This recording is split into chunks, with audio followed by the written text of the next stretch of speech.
तो war zone से तमाम अपडेट्स आप तक तो हम पहुंचा ही रहे हैं। दो खास मेहमान इस बीच हमारे साथ जुड़ रहे हैं। Lieutenant general retired KJ Singh defence expert के तौर पर हमारे साथ जुड़ रहे हैं। साथ ही कर्नल रिटायर्ड एस डिन्नी साहब हमारे साथ जुड़ रहे हैं डिफेंस एक्सपर्ट के तौर पर। दोनों का ही बहुत बहुत स्वागत है सर। कुल मिलाकर जिस तरीके से लगातार अपडेट्स वॉर जोन से निकलकर सामने आ रहे हैं, सिंह साहब सबसे पहले आपका रुख करना चाहूंगी, किस तरीके से इसको देख रहे हैं?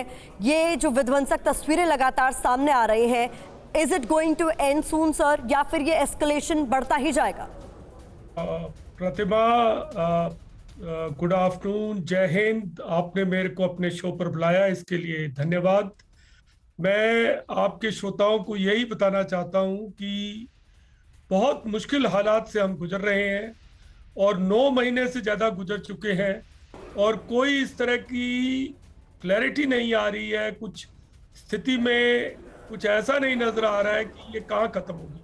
तो चिंता तो सबके मन में। इन्हें देखिए, घर से ही सोप मैन्युफैक्चरिंग करते हैं और महीने का 1 लाख कमाती हैं। आप भी सोप मैन्युफैक्चरिंग करना चाहते हो? इनसे सीखना है तो फ्रीडम ऐप को अभी डाउनलोड कीजिए। बनी हुई है, लेकिन मुझे ये भी लगता है कि मैं आशावादी हूँ, तो मुझे ये भी लगता है जिस तरीके से जर्मन चांसलर अभी चीन गए, हमारे विदेश मंत्री जो रूस जा रहे हैं, तो बातचीत के दौर तो चल रहे हैं और चीन में काफी प्रभाव है कि वो रशिया के ऊपर दबाव डाल सकता है और चीन ने कहा भी है कि न्यूक्लियर की बातचीत नहीं की जानी चाहिए।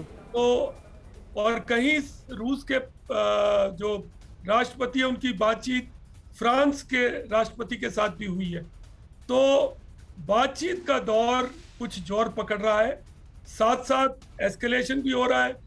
कई बार कहते हैं एस्केलेट टू डी एस्केलेट, कि आप हर एक चीज को बढ़ा दो, इंतहा कर दो और फिर एकदम रुक जाए। डिन्नी सर, बिल्कुल। सिंह सर, ये देखिए सारा एक्सपेक्टेशंस हमेशा भारत से ही क्यों? भारत का स्टैंड तो हमेशा से क्लियर रहा है। हम हमेशा पीस टॉक्स की बात कर रहे हैं और हमने हमेशा से कहा है कि भैया आइए, बातचीत के टेबल पर आइए और इस मसले को सुलझाइए। युद्ध किसी भी चीज का सोल्यूशन है नहीं। और अब एस जयशंकर के इस दौरे पर एक बार फिर से वही बात हो रही है कि भारत का रुख क्या रहेगा? सुपर पावर की क्या जिम्मेदारी है यहाँ पर सर? अमेरिका से कोई एक्सपेक्टेशंस क्यों नहीं? वो तो बस झोंक झोंक के हथियार दिए जा रहा है। वो क्यों नहीं करता इस बारे में बात कि टेबल पर आइए भाई, बातचीत से मसला सुलझाइए? देखिए, फ्रॉम डे वन जो मैं ये मानता हूं कि ये जो लड़ाई है और रशिया और यूक्रेन के बीच में जरूर हो रहा है, लेकिन इसमें एक बहुत बड़ा अहम रोल जो है वो अमेरिका खेल रहा है। अमेरिका और नाटो, जो नाटो के जो अलाइज हैं उनके साथ में। और मैंने यहाँ तक भी बोला है कि जिस दिन प्रेसिडेंट जो बाइडेन चाहेंगे तो उस दिन ये युद्ध का समाप्त भी हो सकता है। तो जहां तक जनरल केजे सिंह सर ने जो बताया, बहुत ही अच्छी बात का है। वो भी उन्होंने जो बताया कि ऑप्टिमिस्ट हैं, वो मैं भी हूं और मुझे इसका कुछ इंडिकेशंस भी नजर आ रहे हैं, कुछ एक रिपोर्ट्स जो आ रहे हैं।